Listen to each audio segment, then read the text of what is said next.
حضرت عائشہ صدیقہ رضی اللہ تعالی عنہا سے کسی نے پوچھا تھا صحابہ کرام علیہم رضوان میں سے کہ اماں جی نبی پاک کے اخلاق کس طرح کے تھے؟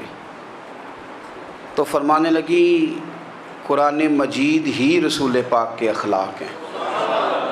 اور پھر حضرت عائشہ صدیقہ رضی اللہ تعالیٰ عنہ اس شخص سے کہنے لگیں چاہے تو سورہ مومنون پڑھ لو۔ تو انہوں نے یہ ابتدائی آیات سورہ مومنون کی جب تلاوت کی تو حضرت عائشہ فرمانے لگی یہی تو میرے نبی پاک کے اخلاق ہیں، اور یہی وہ آیات ہیں جن میں اللہ تبارک و تعالیٰ نے بندہ مومن سے تقاضا کیا ہے کہ اگر وہ جنت کا وارث بننا چاہتا ہے، جنت وہ جگہ ہے جہاں رسول کریم علیہ السلام کا قرب بھی ملے گا اور رب کریم کی زیارت بھی نصیب ہوگی، وہ مقام فلاح، وہ مقام کامیابی، وہ مقام جہاں اللہ تعالیٰ اپنے بندوں پر اپنی رضا نازل فرمائے گا، اس مقام کا نام مقام جنت ہے۔ تو اس سورہ مبارکہ کی ابتدائی آیات کے اندر اللہ تبارک و تعالیٰ نے ان صفات کا تذکرہ فرمایا ہے کہ اگر وہ صفات ہم اپنے اندر پیدا کرنے میں کامیاب ہو جائیں، معنی یہ ہے کہ ہمیں اللہ تبارک و تعالیٰ نے جنت کا وارث بنا دیا ہے۔ بڑے غور کے ساتھ سورہ مومنون کی ان ابتدائی آیات پر غور کرنا چاہیے۔ رب فرماتا ہے قد افلح المؤمنون، تحقیق مومن کامیاب ہو گئے۔ کون سے مومن؟ الذین ہم فی صلاتہم خاشعون، وہ جو اپنی نمازوں میں گڑ گڑانے والے ہیں، خشوع کے ساتھ، عاجزی کے ساتھ، انکساری کے ساتھ، ذوق کے ساتھ نماز پڑھنے والے ہیں۔ والذین ہم عن اللغو معرضون، اور وہ جو بیہودہ باتوں سے منہ پھیرنے والے ہیں، لغویات سے اپنا رخ پھیرنے والے سنجیدہ لوگ۔ پھر ارشاد فرمایا والذین ہم للزکاۃ فاعلون، جو زکوٰۃ دینے کا کام کرنے والے ہیں۔ پھر فرمایا والذین ہم لفروجہم حافظون، اور وہ لوگ جو اپنی شرمگاہ کی حفاظت کرنے والے، اپنی شرمگاہ کی حفاظت کرنے والے۔ الا علی ازواجہم، مگر یہ کہ اپنی بیویوں پر، او ما ملکت ایمانہم، یا اپنی شرعی باندیوں پر۔ اس زمانے میں جو لونڈی خریدی جاتی تھی اس سے بھی وطی کرنا جائز تھا، اگرچہ اب لونڈیاں موجود نہیں ہیں تو یہ فعل بھی موجود نہیں، سوائے اپنی بیویوں پر یا شرعی باندیوں پر۔ فَإِنَّهُمْ غَيْرُ مَلُومِينَ، فرمایا جو یہ کام کرے اس پر کوئی ملامت نہیں ہے، اپنی بیوی کے پاس شرعی طریقے سے جائے یا باندی کے پاس جائے۔ فَمَنِ ابْتَغَىٰ وَرَاءَ ذَلِكَ، اور جو آدمی اس کے بعد اس حد سے بڑھے، اس کے سوا کچھ اور کرے جو بندہ، فرمایا فَأُولَٰئِكَ هُمُ الْعَادُونَ، یہ لوگ حد سے بڑھنے والے ہیں، جو لونڈیوں اور باندیوں کے علاوہ، اپنی بیویوں کے علاوہ کسی اور جگہ گندگی کریں، یہ حد سے بڑھنے والے، حدوں کو کراس کرنے والے لوگ ہیں۔ پھر ارشاد فرمایا وَالَّذِينَ هُمْ لِأَمَانَاتِهِمْ وَعَهْدِهِمْ رَاعُونَ، اور وہ جو اپنی امانتوں اور اپنے وعدوں کی رعایت کرتے ہیں، امانتیں ادا کرتے ہیں، وعدے پورے کرتے ہیں۔ اور وہ لوگ جو اپنی نمازوں کی حفاظت کرنے والے ہیں، جن میں یہ خوبیاں آ گئیں۔ میرا رب فرماتا ہے نماز میں خشوع خضوع حاصل ہو گیا، فضولیات سے بچ گئے، زکوٰۃ ادا کرنے والے بن گئے، شرمگاہ کی حفاظت کرنے والے بن گئے، امانتیں عہد پورے کرنے والے بن گئے، اپنی نمازوں کے محافظ ہو گئے۔ اللہ اکبر، قربان جائیں۔ مالک فرماتے ہیں اولئک ھم الوارثون، یہی لوگ تو وارث ہیں۔ یا اللہ کس چیز کے؟ فرمایا الذین یرثون الفردوس، یہ لوگ جنت کے وارث ہیں، یہ جنت کے وارث ہیں یہ لوگ۔ ہم فیہا خالدون، اور فردوس سے، جنت سے نکالے نہیں جائیں گے، ہمیشہ ہی جنت میں رہیں گے۔ یہ آیات اللہ کا مطالبہ بھی ہے، یہ آیات صحابہ، اہل بیت، اولیاء اللہ، ان تمام کی سیرت کا عکس بھی ہے۔ اور سب سے بڑھ کر سیدہ عائشہ صدیقہ فرماتی ہیں یہی تو آیات ہیں جنہیں اچھی طرح سمجھ لو گے تو تمہیں مدینے والے کے اخلاق بھی سمجھ میں آ جائے گا، حضور کے اخلاق بھی تمہیں سمجھ میں آئیں۔ بڑے غور کے ساتھ سورہ مومنون کی ان ابتدائی آیات پر غور کرنا چاہیے۔ رب فرماتا ہے قد افلح المؤمنون، تحقیق مومن کامیاب ہو گئے۔ کون سے مومن؟ الذین هم فی صلاتہم خاشعون، وہ جو اپنی نمازوں میں گڑ گڑانے والے ہیں، خشوع کے ساتھ، عاجزی کے ساتھ، انکساری کے ساتھ، ذوق کے ساتھ نماز پڑھنے والے ہیں۔ دیکھیں قرآن نے یہ نہیں کہا شروع میں کہ وہ لوگ اپنی نماز پابندی سے پڑھتے ہیں، بلکہ فرمایا وہ نمازوں میں عاجزی کرتے ہیں، وہ نماز میں خشوع کرتے ہیں، خضوع کرتے ہیں۔ نماز ہم بھی پڑھتے ہیں، ڈھیر سارے لوگ ہیں جن کا یہ مطالبہ ہے کہ میرا نماز میں دل ہی نہیں لگتا۔ پہلی بات تو یہ ہے کہ دل نہ بھی لگے تو نماز پھر بھی پڑھنی ہے، اور دوسری بات یہ ہے کہ دل لگانے کو بھی تو کچھ انسان کے پاس چیزیں ہونی چاہیے نا، کوئی ضروریات ہوتی ہیں۔ سب سے پہلی بات یہ کہ مسئلہ نماز کا نہیں، مسئلہ اہمیت کا ہے۔ آپ نے اللہ تبارک و تعالیٰ کی ذات کی، رب کریم کے جلالت کی جتنی زیادہ اہمیت اپنے دل میں محسوس کر لی، اتنا ہی نماز کی طرف توجہ آپ کی بڑھ جائے گی۔ آپ سادی سی مثال ہے، غور کر لیں، جتنا آپ اپنے استاد کو پروٹوکول دیتے ہیں، جتنی عزت کرتے ہیں، اتنا ہی وقت پہ آپ ان کے پاس پہنچ بھی جاتے ہیں۔ اگر آپ کے دل میں اہمیت نہیں ہے تو آپ ٹال دیں گے، اور جس استاد کی اہمیت ہے اس کے فون کی گھنٹی بجتے ہی فون بھی اٹھایا جائے گا، اور بات پوری مکمل بھی نہیں ہوگی تو کہا جائے گا جیسے آپ کہیں گے، اور جو وقت وہ دیں گے ان سے 10 منٹ پہلے پہنچنے کی کوشش بھی کی جائے گی۔ بس سمجھ لیں دل لگنے نہ لگنے کا مسئلہ نہیں، اہمیت کا مسئلہ ہے۔ آپ جتنی اپنے مالک کی بارگاہ کی اہمیت سمجھ لیں گے، اتنا ہی وقت پہ مسجد آئیں گے، اتنا ہی شوق سے نماز پڑھیں گے۔ دوسری بات، نماز کے ترجمے پہ غور کریں۔ آپ یقین کریں اگر نماز کا ترجمہ ہمیں آ جائے نا تو ہمیں تو یوں لگے کہ ہم تو اپنے مالک کی بارگاہ میں عرض و معروض کرنے حاضر ہوئے ہیں۔ یہ سورہ فاتحہ ہی دیکھ لیں آپ، حضور فرماتے ہیں، رب فرماتا ہے سورۃ فاتحہ آدھی میری ہے آدھی میرے بندے کی ہے۔ جب اس نے کہا الحمدللہ رب العالمین الرحمن الرحیم مالک یوم الدین ایاک نعبد و ایاک نستعین، جب یہاں تک وہ لفظ کہتا ہے تو یہ حصہ میرا تھا۔ اس نے اپنے رب کی تعریف کی، اور جب کہا نا اس نے اہدنا الصراط المستقیم، اب بندے نے التجائیں شروع کر دی۔ اس نے کہا کہ مالک بھی تو ہے، رحمان بھی تو ہے، رحیم بھی تو ہے، عبادت بھی تیری کرتے ہیں تو مدد بھی تو تجھی سے مانگنی ہے نا، اب مہربانی فرمانا اہدنا الصراط المستقیم، ہمیں سیدھا راستہ دکھا دے، صراط الذین انعمت علیہم، ان لوگوں کا راستہ دکھانا جن پر تو نے انعام کیا ہے، غیر المغضوب علیہم ولا الضالین، ان کے راستے پہ نہ چلانا جن پر تیرا غضب ہوا، جو گمراہ ہو گئے ان کے راستے۔ تو نماز میں جب ترجمے پر آپ کا غور ہوتا ہے تو آپ کا تو دل خود بخود لگ جاتا ہے، شوق بڑھ جاتا ہے آپ کا۔ تو اتنی چیزیں ہم زندگی میں یاد کرتے ہیں، تو اگر ترجمہ بھی نماز کا یاد کر لیں اور پھر شوق سے پڑھیں تو آپ یقین کریں طبیعت کھنچی چلی آئے گی۔ ہمارے ہاں کچھ لوگ نماز پڑھتے ہیں پر بڑی لاپرواہی سے پڑھتے ہیں، کبھی ادھر دیکھتے ہیں کبھی ادھر دیکھتے ہیں، کبھی بال سہلاتے ہیں۔ وہ میں نے دیکھا ہے سجدے جا رہے ہیں تو سیانے سیانے بندے کبھی کپڑے کو چھیڑ رہے ہیں کبھی جگہ کو چھیڑ رہے ہیں۔ میرے نبی کریم صلی اللہ تعالیٰ علیہ وسلم نے فرمایا ان لوگوں کا کیا حال ہے جو اپنی نماز میں نظریں آسمان کی طرف اٹھاتے ہیں، رکوع سے اٹھے تو اوپر دیکھنا شروع کر دیا، کیا حال ہے ان کا۔ اور پھر حضور نے ایک موقع پر تو سختی فرمائی، فرمایا جو نماز پڑھتے اپنی نظریں آسمان کی طرف اٹھاتا ہے وہ باز آ جائے، ورنہ ایسا نہ ہو کہ رب اس کی آنکھیں ہی چھین لے، وہ باز آ جائے اس کام سے۔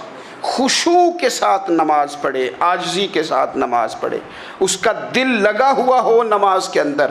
میرے نبی پاک صلی اللہ تعالیٰ علیہ وآلہ وسلم کے غلام حضرت انس بن مالک رضی اللہ تعالیٰ عنہ فرماتے ہیں کہ رسول پاک صلی اللہ علیہ وسلم نے مجھ سے فرمایا تھا کہ بیٹے نماز میں ادھر ادھر دیکھنے سے بچو، کیونکہ فرمایا نماز میں ادھر ادھر توجہ کرنا یہ بندے کو ہلاک کر دیتا ہے، ہلاکت ہے اس میں اگر تم نے ادھر ادھر توجہ ہوگی۔ نماز تم مالک کی بارگاہ میں کھڑے ہو اور تم دیکھ ادھر ادھر رہے ہو، تو ایک تو نماز عاجزی کے ساتھ۔ پھر فرمایا والذین ہم عن اللغو معرضون، وہ لوگ جو فضول باتوں سے لغویات سے اپنا منہ پھیر لیتے ہیں، فضولیات سے۔ ہمارے ہاں نا بہت سارے لوگ ایسے ہیں جو بلا وجہ ان چیزوں میں دلچسپی لیتے ہیں جو ان کے مطلب کی نہیں ہے، ان کے مطلب کی مطلب آپ کسی سے ملنے کہتے ہیں کیا حال ہے، ٹھیک ہے جی، بچوں کا کیا حال ہے، ٹھیک ہے، بچے کتنے ہیں؟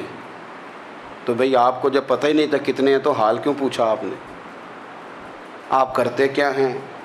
آپ کا بڑا بھائی کیا کرتا ہے، چھوٹا بھائی کیا کرتا ہے، ابا جی کیا کرتے ہیں؟ بھئی آپ کے مطلب کی بات نہیں، آپ مطلب کی مقصد کی بات کریں، بے مقصد باتوں میں الجھنے کی ضرورت نہیں ہے۔ دیکھیں، اپنا ادارہ میں چلاتا ہوں، اپنا گھر آپ چلاتے ہیں، اپنی ڈیوٹی آپ کرتے ہیں، آپ کو زیادہ بہتر پتہ ہے کہ آپ اپنا گھر کیسے چلا رہے ہیں، مجھے زیادہ بہتر پتہ ہے کہ میں مدرسہ مسجد، مجھے زیادہ بہتر پتہ ہے اس کے اندر کون سی اصطلاح کس طرح کرنی ہے، یہ مجھ سے زیادہ بہتر کوئی بندہ جانتا نہیں۔ اب ہم کیا کرتے ہیں، جب ہم دوسرے کے کام میں مداخلت کرتے ہیں تو دو نقصان ہوتے ہیں، ایک تو اس کے ساتھ ہمارا رائے کا اختلاف ہو جاتا ہے، اور دوسرا ہمارے اپنے بہت سارے کام رہ جاتے ہیں، کیونکہ ہماری توجہ ہی دوسرے کی جانب تھی، اپنے بڑے سارے کام رہ جاتے ہیں۔ اس لیے بہت ساری ایسی چیزیں ہیں جن میں بلا وجہ کوئی مقصد نہیں۔ ہم پرانے لوگوں سے باتیں سنا کرتے تھے، ہمارے بزرگ کہا کرتے تھے جڑے پنڈ جانا نہیں، جڑے پنڈ جانا نہیں اودا راہ پوچھنے دی کی لو۔ لغویات میں نہ الجھیں، فضولیات میں نہ الجھیں، یعنی ٹو میں رہنا، ٹو میں۔ آپ یقین کریں، میں نے پرسنلی طور پہ اس چیز کو محسوس کیا ہے کہ ہمارے بہت سارے اہم حقوق صرف اس لیے مس ہوتے ہیں کہ ہماری اپنے سے زیادہ توجہ سامنے والے پہ ہوتی، سامنے والے۔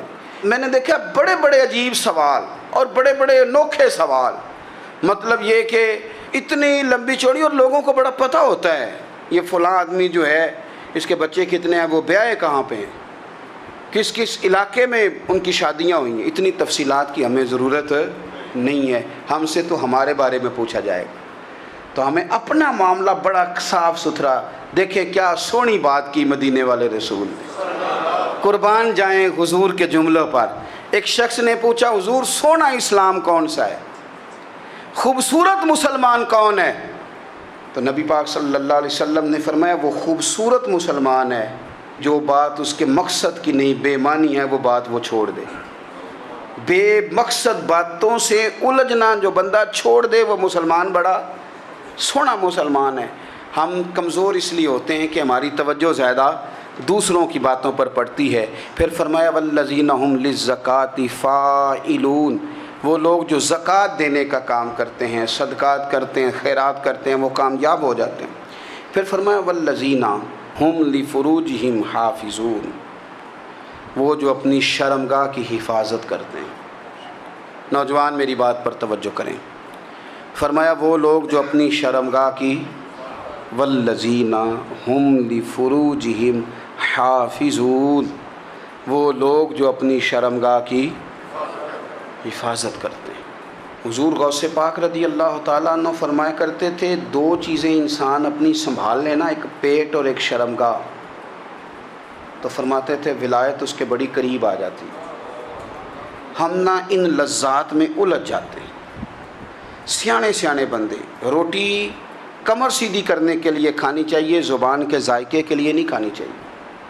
یہ زبان کا ذائقہ لگ جائے یہ کہیں کا نہیں چھوڑتا انسان کو۔ اپنی شرمگاہ کی جو لوگ حفاظت کر لیتے ہیں، کوئی بڑے سے بڑا گناہ کرنے سے بھی بندہ کافر نہیں ہوتا، بندہ کفر کرنے سے کافر ہوتا ہے۔ گناہ بڑے سے بڑا کرنے والا بھی گناہ گار ہے، کافر نہیں۔ لیکن بعض گناہ ایسے ہیں جو جس وقت بندہ کر رہا ہوتا ہے اس وقت وہ مومن نہیں ہوتا۔ میرے نبی کریم صلی اللہ تعالیٰ علیہ وسلم نے فرمایا جب کوئی شرابی شراب پیتا ہے اس وقت مومن نہیں ہوتا، جب کوئی چور چوری کرتا ہے تو اس وقت مومن نہیں ہوتا، اور جب کوئی زانی زنا کرتا ہے تو تب وہ مومن نہیں ہوتا۔ اتنی دیر کے لیے اس کے دل سے ایمان نکال لیا جاتا ہے۔ یہ جو ہمارے لڑکے بن سنور کے نکلتے ہیں، یہ جو میک اپ کا خرچہ لڑکیوں کے برابر لڑکوں کا ہوتا جا رہا ہے، یہ جو لڑکے بھی رات کو چہرے پر کریم لگا کر کے سوتے ہیں، یہ بتا سکتے ہیں کہ مقاصد کیا ہے؟ بتا سکتے ہیں؟ یعنی بچے بھی بغیر شیمپو کے بال نہیں دھوتے، مثلا کیا کرنا ہے آپ نے اس کا؟ بڑی بڑی قیمتی چیزیں جو ہیں وہ آپ نے رکھی ہوئی ہیں، مقصد کیا ہے؟ یہ جو ہمارے بچے بن سنور کے نکل رہے ہیں تو کیا دعوت دے رہے ہیں سوسائٹی کو؟ شارٹ نکرے پہن کے جو نکلے ہوئے ہیں اریاں لباس پہن کے نکلے ہوئے. اقبال نے کہا تھا دیار مشرق ہوس میں غلطاں، شباب اریاں شراب اسیاں، جسے بھی دیکھو غری کے اسیاں. ہم ایسی تہذیب کیا کریں گے؟ شباب اریاں، تم نے اپنی جوانی ننگی کر ڈالی ہے ساری معاذ اللہ. کن مقاصد کے لیے؟ میں وہ اعداد و شمار بتا نہیں سکتا. ہمارے ہاں گاند سستا ہو گیا ہے، لوگوں نے گناہ تک پہنچنا آسان بنا دیا ہے. آپ دیکھ لیں گندگی دروازے پہ اور گند موبائل میں. کیسے بچائیں ان بچوں کو؟ کیا کریں؟ کلیجے پھٹتے ہیں. ابھی باتیں سوچتے ہیں تو سوچتے ہیں آنے والی نسل کو کہاں لے جائیں، کہاں چھپائیں، کیا ایسا کریں کہ یہ بچ جائیں. خدا را قربان جائیں حضرت عثمان غنی پر. مصنف ابن ابی شیبہ میں صحابہ فرماتے ہیں حضرت عثمان غنی نا بڑے مالدار تھے. مال آتا ہے تو لوگ عیاش نہیں ہو جاتے، مال آتا ہے تو لوگوں کی خواہشات بہت بڑھ نہیں جاتی. بڑے مالدار تھے، مالدار بھی تھے اور سونے بھی بڑے تھے. حضرت اسامہ بن زید کہتے ہیں میں نے زندگی میں اتنا سونا بندہ نہیں دیکھا جتنے حضرت عثمان غنی خوبصورت تھے، پیسہ بھی حسن بھی. لیکن فرماتے ہیں کہ حضرت عثمان غنی سب سے بڑھ کر اپنی شرمگاہ کی حفاظت کرنے والے اور سب سے بڑھ کر صلہ رحمی کرنے والے، رشتہ داروں سے اچھا سلوک کرنے والے، حیا والے، شرم والے، پاکیزگی والے. آپ کا ذہن ہے، آپ صبح اٹھتے ہی ذہن بنا لیں کہ میں نے آج اتنا سبق پڑھنا ہے، آج اتنی تفسیر دیکھنی ہے، اتنی عبادت کرنی ہے، فلانی نعت میں نے دیکھنی ہے، فلاں خیر کا کام کرنا ہے، فلاں آدمی کے ساتھ نیکی کرنی ہے. صبح ذہن بنا لیں، آپ کا ذہن وہی کام کرنے لگے گا. لیکن اگر صبح اٹھتے ہی ذہن میں گندگی ہے، رات کو سوتے ہی معاذ اللہ ذہن میں وسوسے ہیں، تو پھر سارا دن وہی چکی چلے گی، وہی انداز رہے گا. تھوڑا سا آپ کو اس کی نگرانی کرنی ہے. تھوڑا سا فحاشی اریانی یہ تیزی سے پھیل رہی ہے، تیزی سے گندگی لوگ کشید کر کے لاتے ہیں. اور حیا کا مطلب صرف اتنا ہی نہیں ہے آپ زنا اور بدکاری سے بچیں، آپ اپنی زبان کو بھی حیا والا بنائیں. کوئی کچا کمزور جملہ، گندی بات، گالی کبھی بھی زبان پہ نہ آئے. آپ کا انداز حیا والا ہو. بے باک ہو جانا، بے باک بولنا، میں باریکی سے اس بات کو سمجھتا ہوں اور میں آپ کو بہت ساری بزرگوں کے ارشادات کا نچوڑ عرض کرنے لگا ہوں. آپ اپنا ذہن صاف کر لیں، آپ کے بہت سارے کام ویسے ہی صحیح ہو جائیں گے. چونکہ ہمارے دین کے اندر زیادہ اجر نیتوں اور ارادوں پہ ملتا ہے.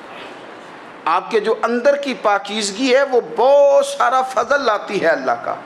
اور اگر دل ہی نہ پاک ہو، ذہن ہی نہ پاک ہو، تو وہ خیر کی چیزیں کس طرح کر کے داخل ہوں گی؟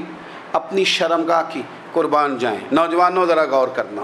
میرے نبی کریم صلی اللہ تعالیٰ علیہ وسلم کے بارے میں حضرت عائشہ صدیقہ فرماتی ہیں کہ عرب کی کنواری لڑکیاں بڑی حیا والی ہوتی تھیں، لیکن اللہ کے پیارے رسول صلی اللہ علیہ وسلم عرب کی کنواری لڑکیوں سے بھی بڑھ کر حیا والے تھے. یہ ہمارے بچے مذاق میں ہمیں کئی دفعہ کہتے ہیں شادی کرا دو، شوگل میں کہہ دیتے، ابا کو کہہ دیتے ہیں، ابا کو نہیں منہ پہ آ کے کہہ دیتے ہیں، کہتے ہیں یہ بڑا بھائی مصیبت بن گیا، یہ ہٹے گا تمہاری باری آئے گی.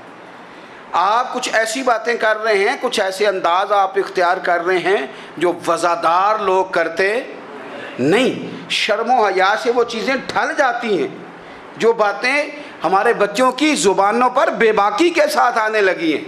اور میں آپ کو ایک عقلی بات عرض کرتا ہوں، آپ اپنی زبان سے جو جملے خود ادا کرتے ہیں وہ جملے آپ کے دل پر بھی اثر کرتے ہیں. اگر آپ غلط بات بار بار کریں گے تو آپ کا دل بھی غلط بات کی طرف مائل ہو جائے گا. آپ 10 بار 15 بار 20 بار کوئی خیر کی بات کریں، خیر کی، تو آپ دیکھیں کہ آپ کا دل بھی خیر کی طرف مائل ہو جائے گا. آپ خیر کی باتوں پر اپنے آپ کو لائیں، اچھی باتوں پر اپنی توجہ لائیں، آپ کا دل بھی اچھائی کی طرف مائل ہو جائے گا.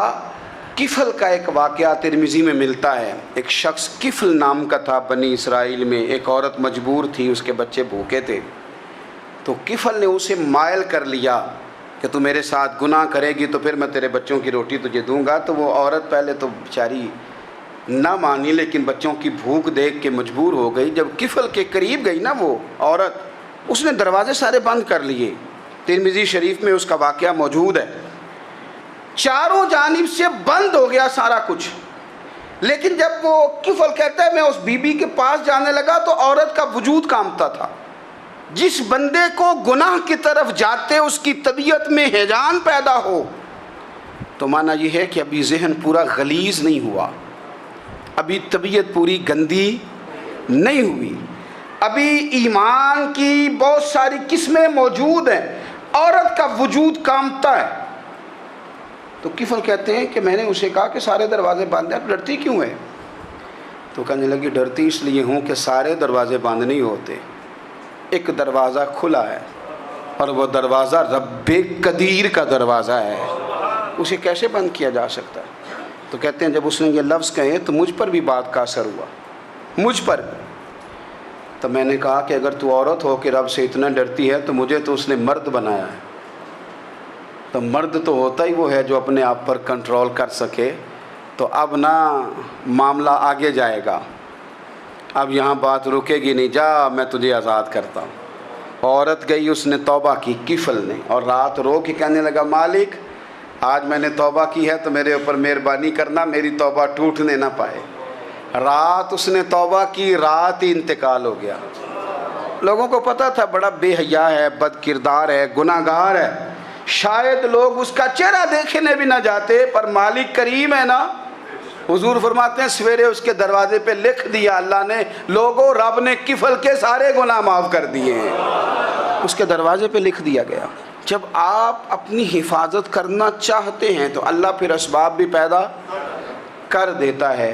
اپنی شرمگاہ کی, اپنی نظر کی آپ خوب حفاظت کریں. اور میں آپ کو ایک بات عرض کروں, ایک بندے کے باحیا ہو جانے سے نا, ایک بندے کے ٹھیک ہو جانے سے اس کے دائیں بائیں بے شمار لوگ ٹھیک ہو جاتے ہیں. نہ چاہتے ہوئے بھی آپ کی نیکی کا اثر آپ کے دوستوں پہ پڑتا ہے, نہ چاہتے ہوئے.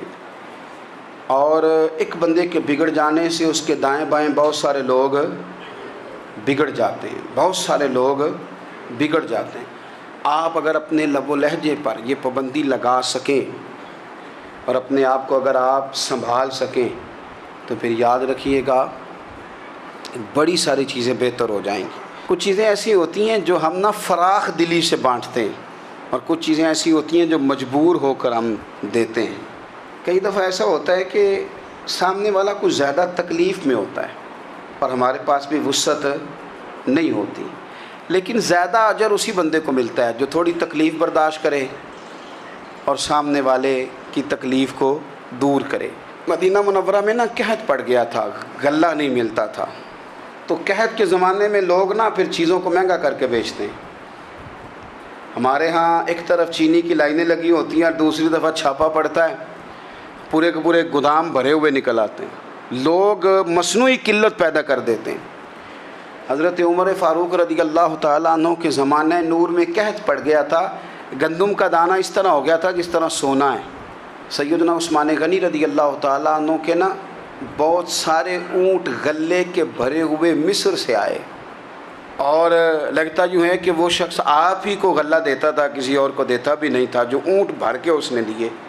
تو مدینہ منورہ کے اندر جب وہ مال پہنچا نا, آپ کو بتانا یہ چاہ رہا ہوں کہ ساری تجارت بندوں سے نہیں کرنی چاہیے, کچھ اللہ سے بھی کرنی چاہیے. رب سے جو بندہ تجارت کرتا ہے وہ بڑا کامیاب ہوتا ہے. وہ غلے سے بھرے ہوئے اونٹ آپ کے پہنچ گئے تو تاجر آئے, انہوں نے آگے کہا عثمان ہم کھول کے نہیں دیکھتے کہ اندر مٹی ہے کہ سونا ہے, اور یہ بھی نہیں پوچھتے آپ نے کتنے کا خریدا ہے, آپ کی زبان پر اعتبار ہے. آپ نے جتنے کا مال لیا ہے نا ہم ڈبل دیتے ہیں, آپ ہمیں دے دیں. آپ فرمانے لگے نہیں مجھے زیادہ نفع ملتا ہے. انہوں نے کہا 2 گنا, فرمایا نہیں زیادہ ملتا ہے. کہا 3 گنا, فرمایا زیادہ ملتا ہے. وہ کہنے لگے اس سے زیادہ تو کوئی تاجر ہے ہی نہیں جو زیادہ دے. فرمایا بس مجھے ملتا ہے نا. کہا کتنا ملتا ہے؟ فرمانے لگے لگتا ہے کہ اگر وہ تاجر زیادہ کرم نوازی کرے تو 700 گنا تو دے گا ہی, اور باقی کریم ہے. انہوں نے کہا جی نہیں اتنا نہیں ہم دے سکتے, پھر آپ بیچ لیں.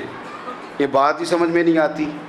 لوگ چلے گئے تو حضرت عثمان غنی مال اٹھا کے مسجد کے دروازے پہ لے گئے, جا کے کہنے لگے اے عمر اعلان کر دیں جس غریب کو گندم کی ضرورت ہے, آسانی کے دور میں نہیں دقت کے دور میں, جب لوگوں کو مل نہیں رہی چیز, جس کو ضرورت ہے وہ آئے اور آ کے لے جائے۔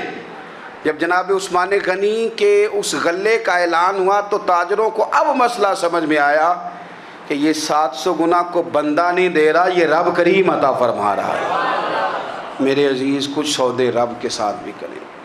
اگر کوئی بڑا ضرورت مند دروازے پہ آ جائے نا تو پھر اپنا نفع نقصان نہیں سوچنا، پھر تو رب کے ساتھ تجارت کرنی ہے۔ ضرورت مند کی ضرورت کا لحاظ کرنا، یہ نہ مسلمانوں کے ایک دوسرے کے قریب کرے گا۔ ہم کون ہوتے ہیں کسی کی حاجت پوری کرنے والے، ضرورت پوری کرنے والے؟ کرنے والا تو اللہ ہے۔ تو اگر رب ہمیں کبھی وسیلہ بنائے، ذریعہ بنائے، تو پھر ہمیں ذرا نا خوش دلی سے بننا چاہیے، ذوق اور شوق سے بڑھنا چاہیے، پھر ہمیں کمزور نہیں پڑنا چاہیے۔